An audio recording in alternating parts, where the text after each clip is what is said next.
So Tito Sed here. Guys, pupunta ngayon tayo sa Dampa. Nag-crave kami ng asawa ko, si Lex, ng seafood. So titignan natin kung saan tayo kakain doon kasi mamaya titingin-tingin pa tayo ng restaurants kung saan man tayo makapili na makakain, and makikita rin natin kung ano yung itsura ng ano nila doon, ng seafood market. So tara, punta na tayo doon sa Dampa.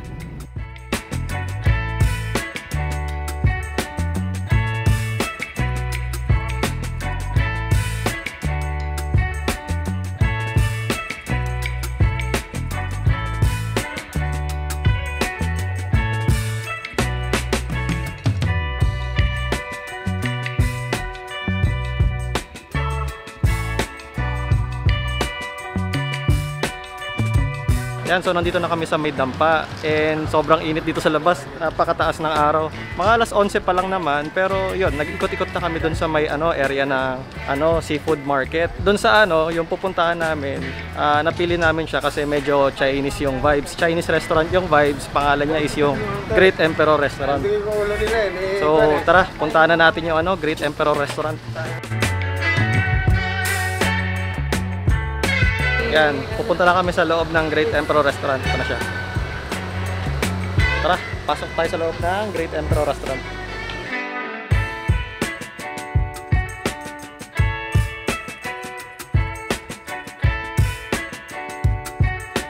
Ayan, so nandito na tayo sa loob ng Great Emperor Restaurant. Medyo Chinese yung vibes niya kung makikita nyo naman. And ang orderin namin dito yung mga specialty nila. So yung specialty nila dito is yung sa crab.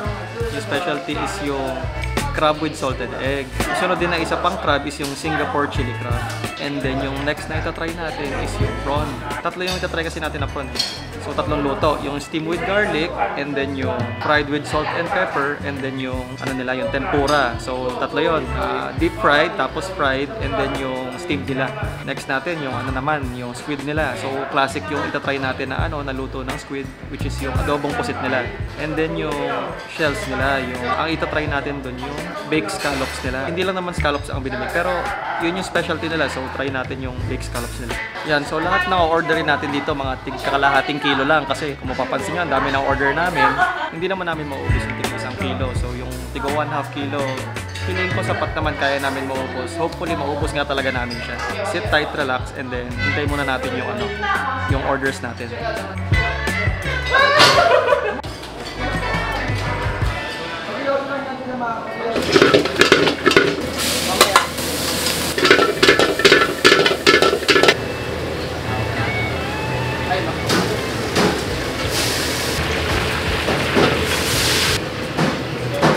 Yan, so nagkaroon ako ng chance na pumasok sa kusina nila. Pero yun, dumating na yung mga orders natin, tapos na nilalutuin. So titikman muna natin yung isa sa mga tingin ko na appetizer nila is etong tempura. Medyo malaki itong tempura nila. Malaking serving. Yan. Ito yung itsura na tempura nila, ang dami-daming tempura. So kalahating kilo to.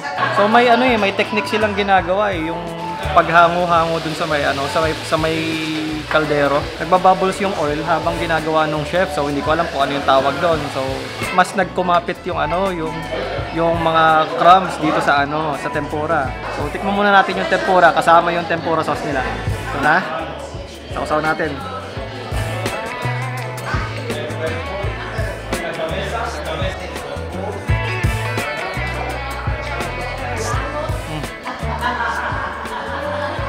Yung nila, yung tempura nila, yung crunchiness nung butter nila, tapos dinagdagan pa yung hango-hango technique. Yung texture niya parang medyo Rice Krispies yung dating nung yung mga ganitong hinango-hango na butter, and then yung mismong balat ng tempura, crunchy and then chewy at the same time. Yung loob, yung shrimp mismo, fresh na fresh.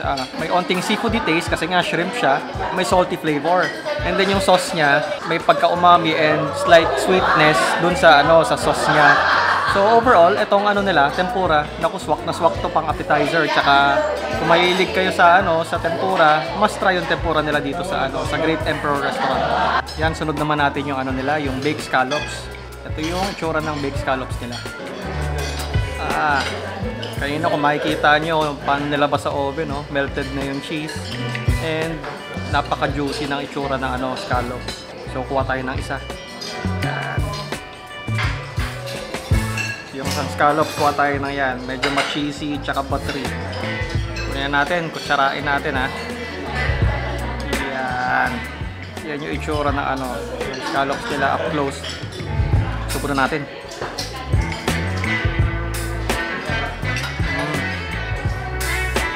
Parang melt in your mouth yung ano, yung scallops nila, and then yung cheesy buttery na taste nandun siya, kumapit siya dun sa scallops. Meron siyang seafoody taste, medyo briny kasi scallops nga siya. Yan, meron pang konting, may konti pang ano, marka ng cheese.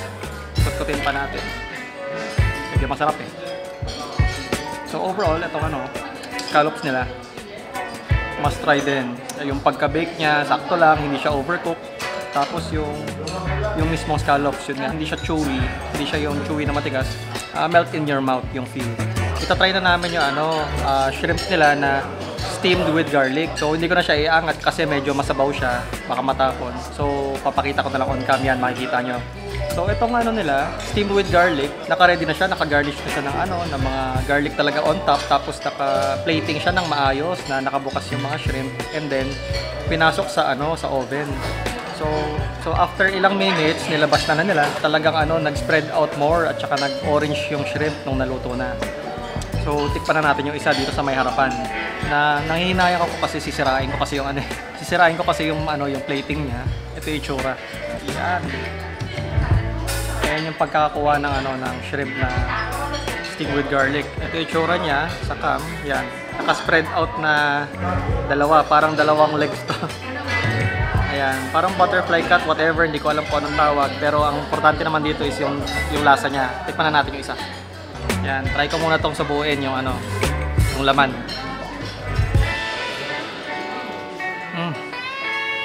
Garlicky nga yung flavor. Lasang-lasa ko ano man yung sarsa na nilagay dito sa loob. And then ito, sipsipin natin yung ulo. Ito yung ulo. Dito yung utak eh.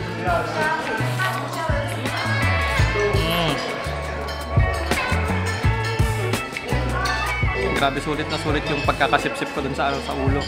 Andun yung buong-buong lasa ng shrimp. And then yung timpla nila ng sauce. So dito, garlicky, briny, and then seafoody yung taste. Overall, dapat talaga hindi mo palalagpasin yung ano dito, yung steamed with garlic, talagang specialty nga nila to.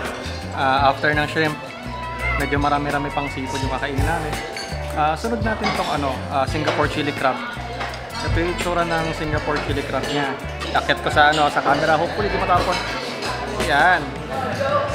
Ito yung Singapore chili crab nila. And alam niyo naman, kung nanonood kayo ng videos ko, mahilig ako sa maanghang. Hopefully maanghang nga yung timpla nila dito kasi nakita ko kanina ang dami-daming ano, spices and chili na nilalagay dun sa ano, sa crab habang sinosote siya. Hopefully, maano nga na maanghang siya. Yan yung itsura na laman ng chili crab. Sangko lang. Subo na natin.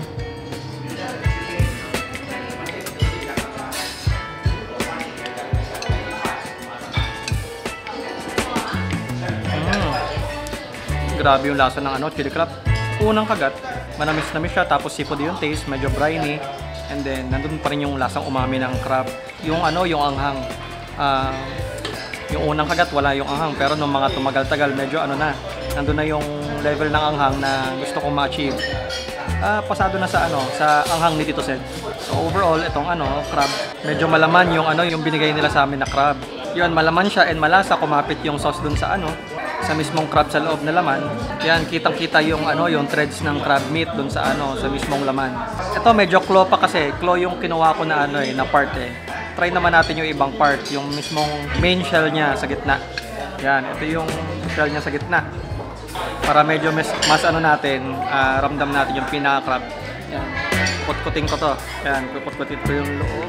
Yan. Nandito yung lasa ng crab eh.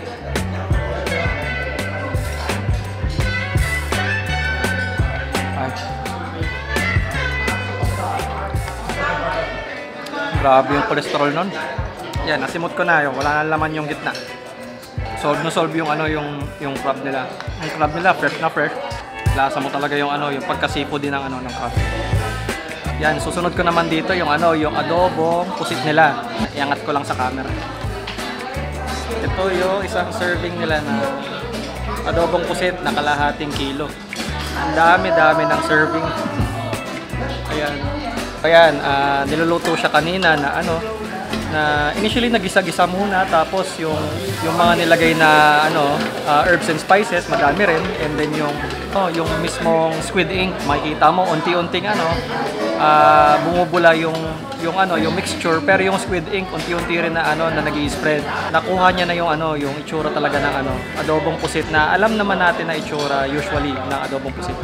So kukuha na ako na ano ng isang spoonful ng adobong pusit. Yan, ito yung isang adobong pusit. Tapos yung squid ink, yan nga, kapit na kapit yung squid ink and yung mixture na ano, halo ni chef. Yan, subo ko na, tikman na natin.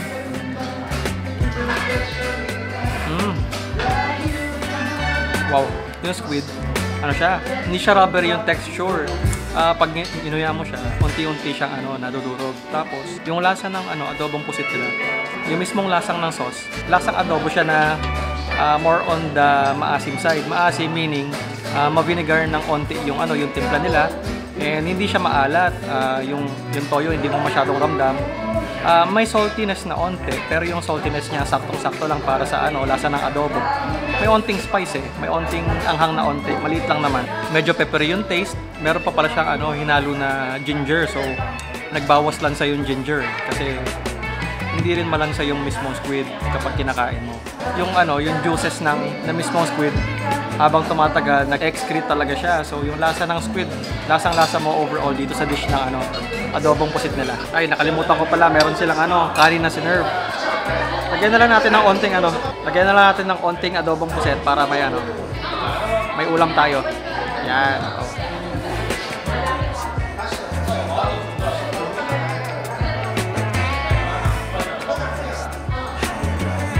Na yung adobong pusit.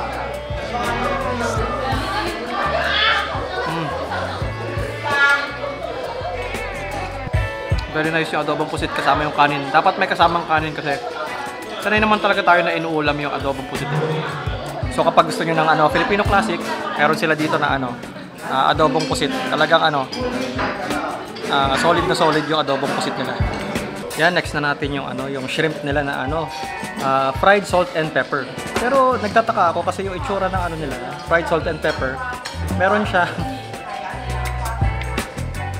ano, bits ng garlic, so nagdagdag rin siya ng ano, siguro ng texture para may crunch yung ano, yung mismong dish ng ano, salt and pepper nila. Try na natin yung isang piraso na ano, fried salt and pepper shrimp nila.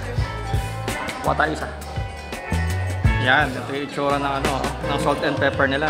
So may balat pa siya.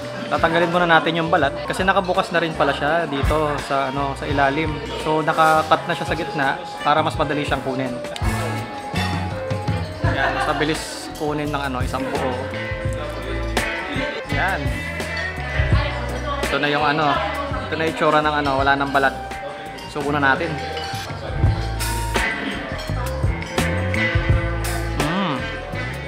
Itong salt and pepper shrimp nila, kahit na mukhang basic lang yung ingredients niya, marami siyang flavor. Oo, medyo ano, peppery yung taste at saka salty siya. Pero nagdagdag ng ano ng iba pang flavors yung mga nilagay doon kanina sa ano, sa mixture. Meron siyang garlic, meron siyang chili. So ang dami nang nilagay at hinalo doon sa ano, sa mismong dish. So it seems na basic yung ano, yung dish, pero mas in-enhance nung ano, salt and pepper yung lasa ng shrimp dito. Masasabi ko lang dito sa salt and pepper shrimp nila, kailangan nyo rin siya matry kasi hindi lang siya simpleng salt and pepper. Saktong-sakto yung ano, yung luto ng pagka-fry niya, hindi siya tough Pag ginuya mo siya, hindi naman siya overcooked. Yun kasi ang problem kapag ano, na overcooked yung shrimp, talagang nagto-toughen up siya. Sip-sipin naman natin yung ano, yung ulo ng shrimp. Ito yung ulo ng shrimp.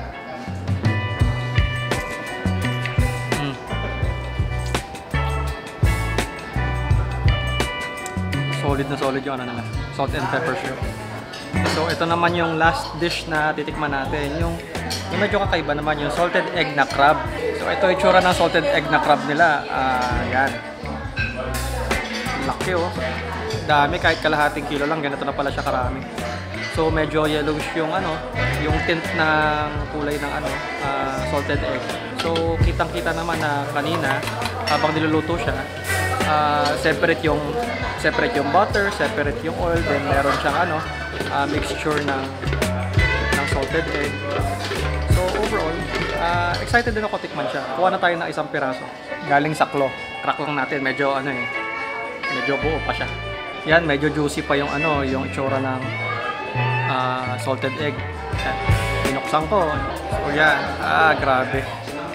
Tumutulo yung juices ng salted egg sa sa kamay ko. Yan, subo na tayo ng isa. Isa.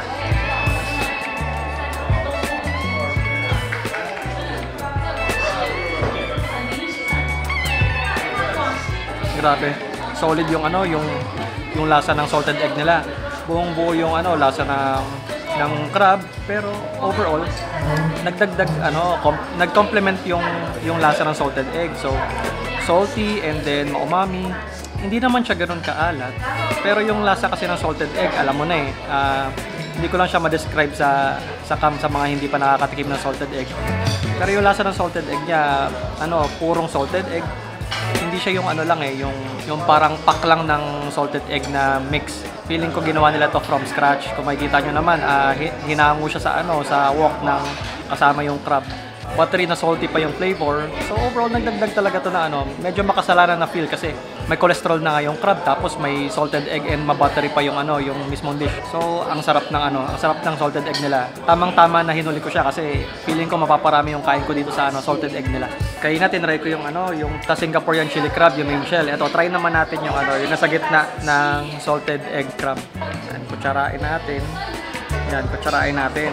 Ito yung yung gitna ng salted egg crab. Yan. Dito talaga yung lasa niya ng crab. Subo na natin.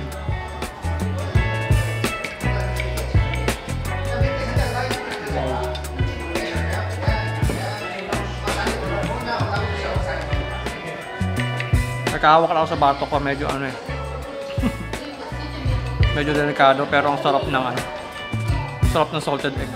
Tapos yung yung feel ng salted egg niya, as compared dun sa Singaporean chili crab, yung salted egg kasi niya, parang naging crunchy yung edges ng mismong crab meat as compared dito sa Singaporean chili crab.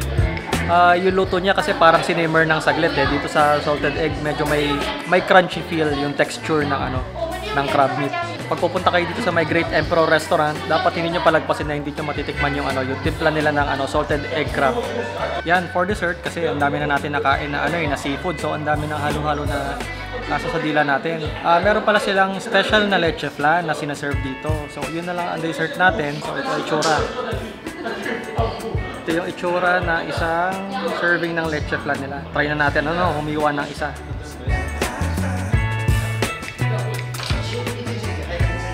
Yan. Tara, subo na natin yung isang leche flan.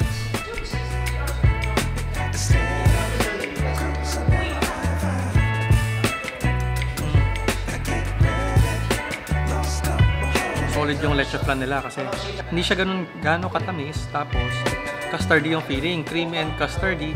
Hindi siya lasang itlog. Parang creme brulee yung dating ng leche flan niya. Manamis-namis pero hindi siya sobrang tamis. So kapag naghanap kayo ng pantanggal umay kasi puro seafood na talaga, puro briny, puro seafood na flavor.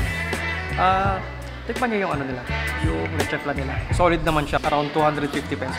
For sharing na siya, siguro for 2 to 3 persons kasi hindi naman makakaubos yung isa ng isang buo kasi sobrang naman nakakaumay na. Pero hindi naman ako sure kasi asawa ko nakakaubos siya ng isang buo. Yan, so tapos na kami kumain dito sa Great Emperor Restaurant. So overall, yung experience naman namin dito sa Great Emperor Restaurant, friendly yung staff and yung serving ng food, marami. And generous naman sila dun sa ingredients. Kung makikita nyo naman yung yung mga kung paano nila niluto yung pagkain doon. Ang dami nilang herbs and spices, tsaka kung ano-anong mga sahog na nilagay dun sa dish. And makikita nyo legit na Chinese trained yung chef nila kasi meron pang toast-toast, tapos ang bilis ng pag-saute. So mga 1 to 2 minutes lang, meron ng isang dish kaagad. Ganun yung kalakaran ng kusina nila. Yung best 3 na dishes para sa akin, for me, kay Tito Sed, first of all, yung muna, yung salted egg na na crab. Kasi talagang yun talaga yung tumatak sa isip ko nung kinain ko yung crab eh. Tapos yung isa naman na ano, na masarap is yung classic talaga na adobong pusit nila. Adobong pusit nila, pero yung timpla nila, lasang-lasang adobong pusit. Hindi ko na alam kung paano pa i-explain, pero classic talaga. And yung third ko na ano, na gustong dish sa kanila is yung ano, yung steamed shrimp with garlic nila. Parang simple lang yung dish, no, pag narinig mo kasi steamed lang siya tapos may garlic. Pero yung sarsa niya, hindi lang siya gawa sa garlic eh. May iba-iba pa siyang nilagay. May iba't ibang lasa din sa dish. Kung ako may top 3, ang top 3 naman ni Lex, nagkasundo naman kami dun sa steamed shrimp. Isa yun sa top 3 niya. Yung iba pa niyang gusto is yung ano, yung baked scallops. Yung baked scallops nila ang sarap din kasi buttery tsaka ano, cheesy yung feeling. And then yung tempura. Yung tempura nila ano, pag kinagat mo, crunchy talaga eh. Solid yung tempura din. Tapos yung sauce din nila, ano, nagdagdag na konting umami and alat. Ayun. Labas na rin kami mamaya-maya. Unti-unti. Yan. So, tapos na kami, ano, kumain dun sa loob ng Great Emperor Restaurant. So, may baon din kaming, ano, may baon din kaming mga take-out. So, ang dami namin na take-out kasi tika kalahating kilo yung mga in-order namin. Overall, okay dito sa Dampa. Sana wag kumapal yung batok. sana wag kumapal yung batok kasi talagang nakaka-cholesterol yung kinain namin kanina. Grabe. Makasalanan talaga kumain ng mga ganong pagkain dito. So like, share, and subscribe if you haven't already, and click on the bell icon para makatulong sa algorithm ni YouTube para mas mapanood pa tayo ng maraming tao and mas ma-promote pa yung ano, yung channel natin. Kaya hanggang dito muna si Tito Sed, signing off muna. And yan, si Lex, paalam muna. Sa susunod na video ulit. And hopefully marami pa tayo ma-video ng mga kainan para sa channel natin. Thank you guys!